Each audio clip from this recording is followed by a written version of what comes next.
Hello friends and welcome back to my channel. आज हम पढ़ेंगे Plato theory of justice. But इस theory को स्टार्ट करने से पहले मैं आपको ये बता दूं कि प्लेटो थे कौन। प्लेटो एक ग्रीक फिलोसोफर थे during the 5th century BC। और जो इनका जन्म था वो एक क्लासिक एथेंस में हुआ था, जो कि एंशियंट ग्रीस की एक सिटी थी। और अभी जो ग्रीस की जो कैपिटल है वहाँ पे इनका जन्म हुआ था। प्लेटो थ्योरी ऑफ जस्टिस। प्लेटो के समय में न्याय के संबंध में 3 गलत अवधारणाओं का प्रचलन था।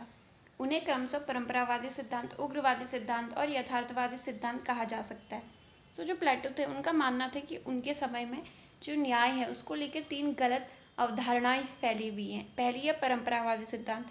ये ऐसे सिद्धांत होते हैं जो कि एक लंबे समय से चले आ रहे हैं, जो कि एक लंबे समय से प्रचलन में चले आ रहे हैं। जैसे कि कोई परंपरा होती है जिसे कि हम लंबे समय से फॉलो करते आ रहे हैं, उसी प्रकार के सिद्धांत हैं। उग्रवादी सिद्धांत। उग्रवादी सिद्धांत वो होते हैं जो क्रांतिकारी विचारधारा के होते हैं। और यथार्थवादी सिद्धांत यानी रियलिस्टिक थ्योरीज। परंपरागत सिद्धांत। प्लेटो के समकालीन जगत में न्याय संबंधी जो अनेक सिद्धांत प्रचलित थे। सेफालस के अनुसार न्याय सत्य बोलने एवं अपना कर चुकाने में निहित है। पॉलीमार्कस के अनुसार न्याय प्रत्येक व्यक्ति को वह देने में है जो उसके लिए उचित है। परंपरागत सिद्धांत के अंतर्गत जो सेफालस थे उनके द्वारा बोला गया था कि अगर कोई व्यक्ति सच बोलता है और जो उसके कर्ज है उन्हें चुकाता है तो हम उसी को न्याय कहेंगे। और पॉलीमार्कस के द्वारा बोला गया था कि अगर हम किसी व्यक्ति को वह चीज़ देते हैं, वह चीज़ प्रोवाइड कराते हैं जो उसके लिए उचित है, जो उसके लिए सही है, उसको हम न्याय कहेंगे। क्रांतिकारी या उग्रवादी सिद्धांत। न्याय संबंधी दूसरा सिद्धांत थ्रैसिमैकस का है। जो थ्रैसिमैकस थे उनके द्वारा कहा गया था कि शक्तिशाली का हित ही न्याय है। तो जो प्लेटो थे उनके द्वारा थ्रैसिमैकस को एक उग्र, एक तार्किक विचारधारा वाला बोला गया था, क्योंकि यहाँ पे जो थ्रैसिमैकस द्वारा जो न्याय को परिभाषित किया गया, उनके द्वारा केवल एक शक्तिशाली वर्ग का ही हित के बारे में यहाँ पे सोचा गया है, ना कि किसी और व्यक्तियों के बारे में। तो इसीलिए इन्हें एक उग्र विचारधारा वाला कहा गया है। यथार्थवादी सिद्धांत। न्याय संबंधी एक भ्रामक विचारधारा ग्लूकोन की है। ग्लूकोन के अनुसार न्याय बाह्य का शिशु है। इसे हम एक एग्जाम्पल के थ्रू लेते हैं। जैसा कि हमें पता है कि अगर हम कोई गलत काम करते हैं तो कानून के द्वारा हमें उस गलत काम के लिए सजा हो सकती है, और उस सजा होने के डर के कारण ही हम उस गलत काम को नहीं करते हैं। इसीलिए जो ग्लूकोन है उनने न्याय को भय का शिशु बताया है। तो प्लेटो ने उनके समय में न्याय को लेकर जितनी भी धारणाएं थी उन सभी का खंडन किया और न्याय को खुद से परिभाषित किया। प्लेटो द्वारा न्याय नैतिक है या न्याय आंतरिक है, बाह्य नहीं। तो प्लेटो का मानना था कि जो न्याय होता है वो एक हमारे एक अंतरात्मा से निकल कर आता है, वो एक हमारे एक आंतरिक तत्व होता है, ना कि एक बाह्य तत्व। न्याय मानव आत्मा की उचित अवस्था और मानवीय स्वभाव की प्राकृतिक मांग है। न्याय पर चिंतन करते हुए 2 प्रश्न प्लेटो के सामने उपस्थित होते हैं। प्रथम तो उन्हें न्याय की वास्तविक प्रकृति की खोज करनी थी, दूसरा उन्हें न्याय के निवास स्थान को ढूंढ निकालना था। तो जब प्लेटो के द्वारा न्याय के बारे में चिंतन किया जा रहा था तो उनके सामने 2 प्रश्न थे।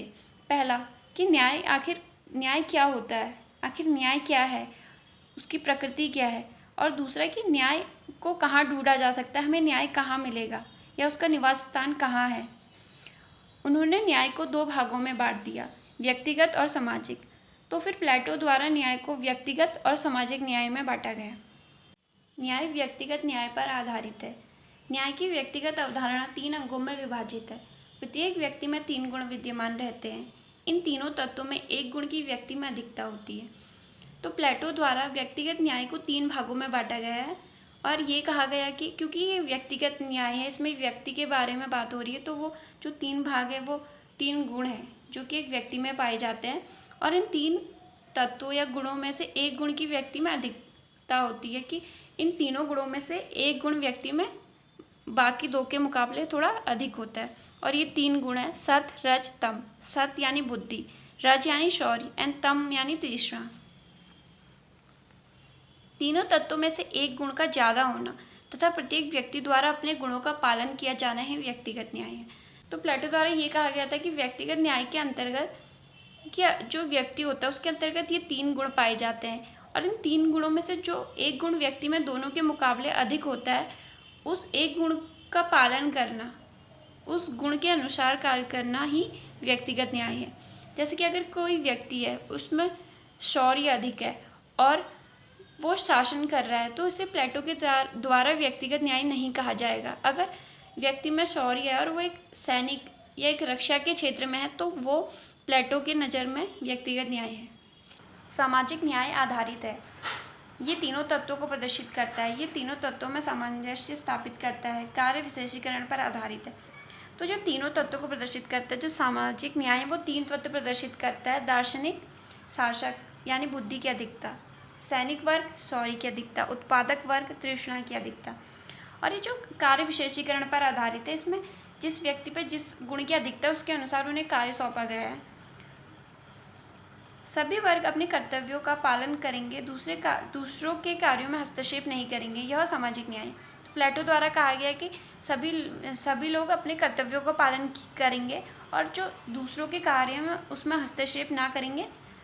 यही प्लेटो के द्वारा सामाजिक न्याय है। प्लेटो थ्योरी ऑफ जस्टिस की जो विशेषताएं हैं और इसकी जो आलोचना है उसे हम इसके दूसरे पार्ट में देखेंगे।